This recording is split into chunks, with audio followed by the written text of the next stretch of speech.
Keir Starmer finds himself in hot water yet again, and this time the controversy could unravel his carefully crafted image as a competent statesman.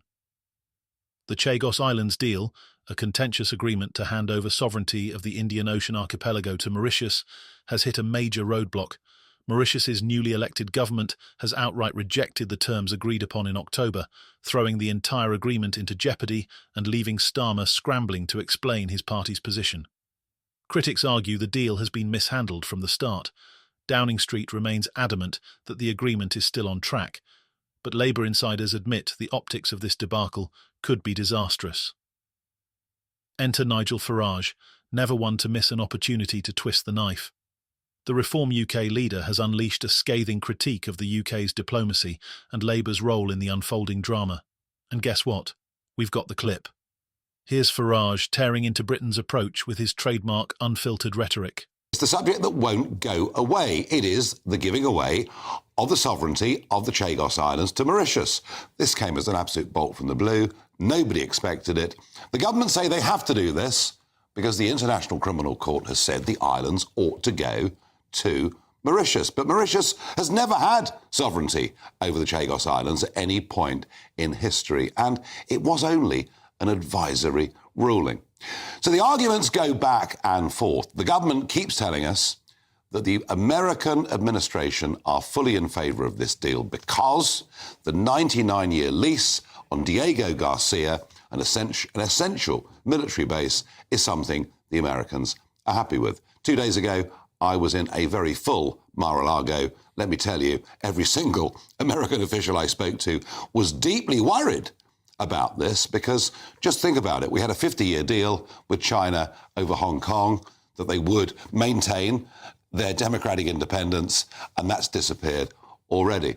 But no, the government insists that the Americans support it. I know damn well that the incoming Trump one won't. But the one thing that really interests me is the government say, but don't worry. The sovereignty of the Falkland Islands and the sovereignty of Gibraltar are not under threat because it's for the people that live in the Falklands and on the Rock of Gibraltar. It's for them to decide their fate. The controversy didn't start yesterday. For decades, the status of the Chagos Islands has been a thorn in the UK's side, but the situation has grown increasingly fraught since an International Court of Justice ruling ordered Britain to relinquish control. The October agreement between the UK and Mauritius was supposed to resolve the issue once and for all, but critics now describe it as rushed, poorly negotiated, and politically naive. Navin Chandra Ramgoolam, Mauritius's newly elected Prime Minister, wasted no time in shaking things up. In a high-stakes conversation with outgoing US Secretary of State Antony Blinken, Ramgoolam made it clear that the deal, as it stands, is unacceptable. I made him understand that we do not agree with certain things contained in the agreement concluded on October 3rd by the former Mauritian Prime Minister, Ramgoolam told reporters. He added that his government has presented a counter-proposal to the UK, which has now responded with its own counter-offer. This escalating back and forth highlights the fraught nature of the negotiations. For Mauritius, the stakes are not only about reclaiming sovereignty, but also securing financial compensation for the military base on Diego Garcia, a critical asset for the UK and US. Mauritius's Deputy Prime Minister Paul Berenger didn't mince words. This base existed on our land, on our territory. But not only is it about our sovereignty, there are some things you can't accept if you're a true patriot. They are trying to make us sign, and they are quibbling on a small amount. As the situation spirals, Labour's leadership is facing harsh criticism. Shadow Foreign Secretary Dame Priti Patel slammed Starmer and Foreign Secretary David Lammy for their perceived mishandling of the situation. Starmer and Lammy need to come to their senses and ditch the deal, she said in a fiery statement. She accused Labour of capitulating to Mauritius without fully considering the consequences for Britain's strategic interests. The timing of this crisis couldn't be worse. With Donald Trump set to return to the White House, Downing Street is racing to finalise the agreement before his inauguration. Trump has yet to comment publicly, but insiders suggest his administration would likely block the deal, citing national security concerns and Mauritius's ties to China. Several of Trump's allies have already voiced their opposition, warning that a failure to maintain control over Diego Garcia could compromise US defense capabilities in the Indo-Pacific. For Starmer, the stakes go beyond diplomacy. This controversy has provided his political opponents with fresh ammunition. Nigel Farage, emboldened by Reform UK's recent surge in membership, has framed the Chagos Islands deal as yet another example of establishment incompetence. Meanwhile, within Labour, murmurs of dissent are growing louder. Some MPs worry that Starmer's apparent willingness to press ahead with the deal could alienate voters in key constituencies. But the Chagos debacle isn't the only political drama unfolding.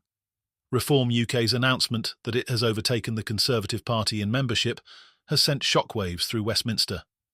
Nigel Farage, never shy about self-promotion, celebrated the milestone with his characteristic flair. The youngest political party in British politics has just overtaken the oldest political party in the world, he declared on social media. Kemi Badenoch, leader of the Conservatives, wasn't having it. She accused Reform of manipulating its membership numbers, calling the party's digital ticker a fake designed to mislead supporters. "We've been watching the back end for days," she claimed in a post on X, adding that the ticker was coded to tick up automatically. Farage, predictably, hit back with a vengeance. "Kemi says I don't understand the digital age. I have 5.4 million followers, and she has 320,000. We will gladly invite one of the big four firms to audit our membership numbers as long as you do the same." Reform UK chairman Zia Yusuf piled on, accusing Badenoch of desperation and daring her to back up her claims with an independent audit. The war of words escalated as Badenoch doubled down, insisting her party's focus is on delivering hard truths and rebuilding trust with the electorate. "We're in opposition because previous governments made mistakes," she said. "We have to do things differently." This latest clash highlights the growing rift within Britain's right-wing politics. Reform UK's rise threatens to split the Conservative vote, potentially paving the way for a Labour landslide in the next general election. But Farage insists his party is the future, not just a spoiler.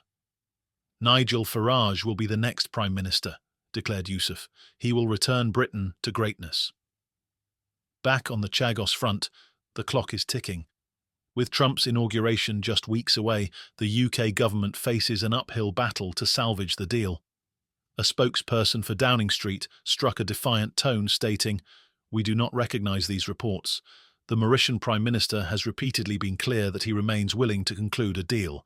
Whether that optimism is warranted remains to be seen. For now, the Chagos Islands controversy serves as a stark reminder of the challenges facing Britain's political leaders. From Starmer's struggle to navigate a diplomatic minefield to Farage's unrelenting campaign against the Conservative establishment, the stakes have never been higher. One thing is certain: the coming weeks will be pivotal. Will Starmer abandon the Chagos deal in the face of mounting pressure, or will he risk further backlash to see it through?